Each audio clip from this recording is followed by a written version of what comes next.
This is Roger Simon. And Lionel Chetwynd. Welcome back to Hollywood, where Lionel and I are not going to make fun of Sean Penn or even Michael Moore, because we have more serious things to talk about. What's that, Lionel? Well, the way the left has subverted, while they distract us with silly talk, over here they've been subverting the actual American story by a manipulation of our popular culture. And I think it goes back in time, and you know the history better than I think. I don't know better than you do, but I know it this well. I mean, back in the 1950s, in the Writers Guild of America and in Hollywood in general, Comrade Stalin and his crew did a real serious job of trying to subvert the movies.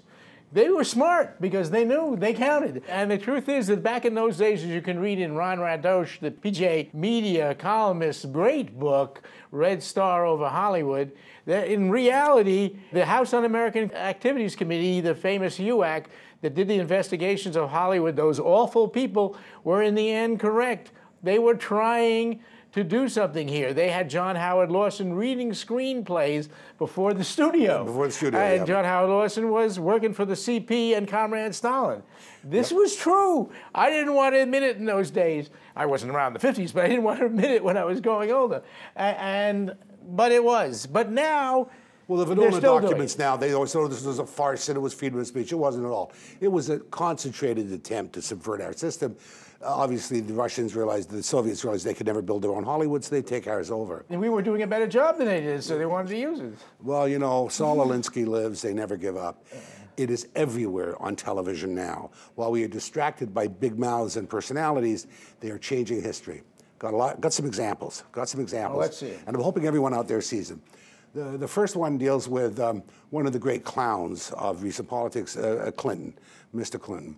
In the fairly popular series Parenthood, there is a running line of a story with a kid with Asperger's. This is not very well handled, but the point is that this child, they're trying to socialize him.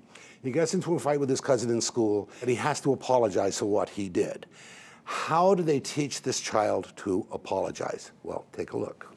I want to say again to the American people how profoundly sorry I am for what I said and did to trigger these events and the great burden they have imposed on the Congress and on the American people. What did he do? Details aren't really important, but what do you think he was feeling? Sad. Yes. Okay, so why do you think he was feeling sad? Because he's saying I'm sorry. Yes, that's true, but what about his face, or what about his eyes? What are they doing? Well, his eyes are facing down. Yes, his eyes are facing down. Very good. Facing down. Right. Okay. So what else? Like, is he smiling or? No, he's not smiling. Not smiling, okay. And his voice, it sounded real low, like this, and he wasn't very loud. Yes. Great. These are good notes. You ready to try one? Yes. Jabbar, I'm very sorry for hitting you. Okay, your eyes. Jabbar, I'm very sorry for hitting you. And your voice. Jabbar, I'm very sorry for hitting you. Max, that was so good. Oh my gosh. Okay, now I want another one. Okay. Jabbar, I'm very sorry for hitting you. Very good. Oh, wait, what do we say? Thank you. Eyes. Thank you. Tone. Thank you. Ah, beautiful. My favorite student. Wow, that should be on Saturday Night Live, really. Well, you know, yeah, it should be. You look at that and you think, how absurd is this? Oh, details don't matter. The most powerful man in the world used his position to seduce a 21-year-old child, and that's all she was. She was a girl at best. But he was a good man. He knew how to apologize, and that's all that matters. And there is an example of how the left's view of history takes over and changes things. In this case, it's a personality. You know, what's funny about it, you think about the old days of John Howard Lawson that I referred to when the party wanted to see the screenplay before the studio. Right. They were really thinking things through in those days. I don't think this is an example of that. This is more like doofuses at work. Well, let me go you one better then. Let me show you the doofus is not at work. The essential thumbline history of the war on terror, really, you can begin it if you like, with Gaddafi bringing down the bomber at the Pan Am 101 over Lockerbie. Reagan responded to that with an air elements sending our military to North Africa and bombing Gaddafi's compound, and it kind of escalated from there.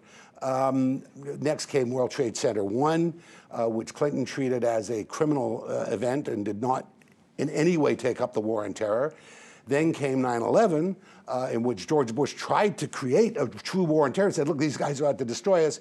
But then came, of course, Barack Obama, who has returned to the Clinton-esque thing. Now, that's the history of it, right? Huh? The history begins with Lockerbie going down and Reagan responding.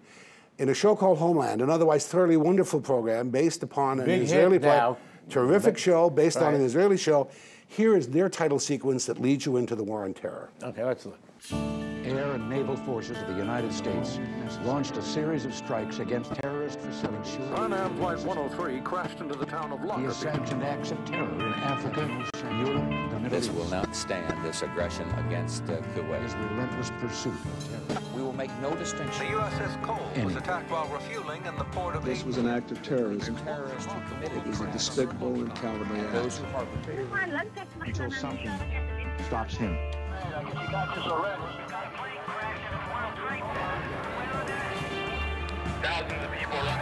must, and we will, remain vigilant at home and abroad. Get the sequence. Reagan starts the war by attacking North Africa. Then Lockerbie comes down. Then Clinton says this will not stand, but it's a terrible criminal act. Then comes 9/11. There is no World Trade Center 1, by the way.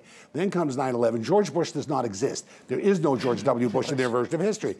He has been read out of it. Right. You know, this one is 1984. This one is very much so, and this was fascinating. First of all, these people, unlike the Parenthood crew, are useful idiots. These are not. These are useful, crafty bastards. Is what they are. Bastards. And this is beautifully edited. A nice, compelling, you know, thing for a good series.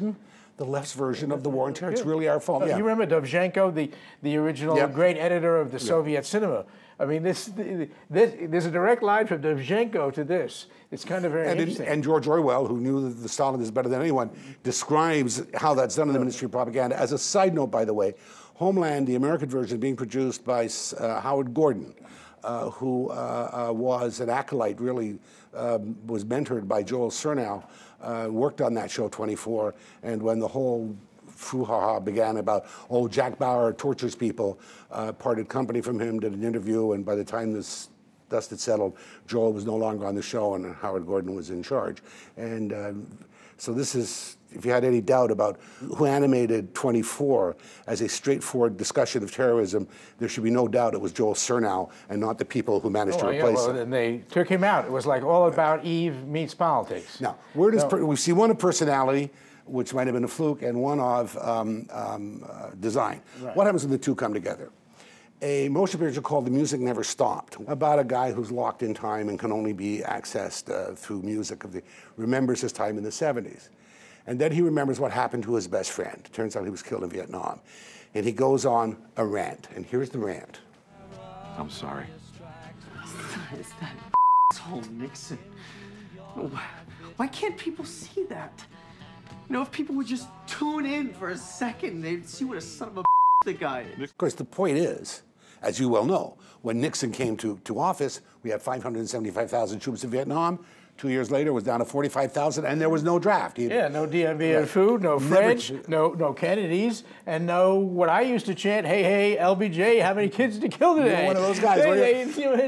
Well, hey, R&M, how many kids did you kill this AM? Doesn't fit, doesn't parse. It doesn't fit, doesn't work, doesn't parse. Well, all right, but anyway. They are rewriting that history so that it's Nixon's war and a Republican war, and it never was. Only old guys like us know, hey, hey, LBJ. Anyway, we laugh about all this stuff, but it's real serious. So what we'd like you to do is, if you see instances that are similar on television and film, please write into this new address, PollywoodLeftAlert@pjtv.com, and we'll share them with our viewers so we can analyze this stuff. So this is Roger Simon. And Lionel Chetwood. And Lionel, you were going to tell us what we're in coming weeks, let's look at how anti-Semitism has become a fixture in Hollywood. Only the Jews. Let me tell you.